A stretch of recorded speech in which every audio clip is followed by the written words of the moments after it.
Годовщина депортации для нас это не только день, когда мы вспоминаем невинно убитых, это в то же время и демонстрация напоминания того, что мы есть, Крым это наша Родина, и она всегда будет нашей Родиной.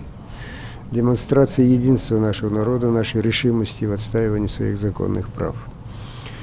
Уже 2 года мы не можем отмечать так, как его следовало бы, потому что российские власти боятся скопления крымских татар. И, скорее всего, в этом году тоже оно будет запрещено. Но это не значит, что крымские татары, если они не могут собираться, то примирились с оккупацией. Я думаю, у них в душе будет еще больше ярости, еще больше презрения к этим оккупантам, которые так трусливо отказывают людям даже собираться в день своего национального траура. Я единственное, что хотел бы сказать, мы все говорим терпеть, терпеть. Ну, терпение – это свойство очень подходящее для ослов, скажем, для ишаков.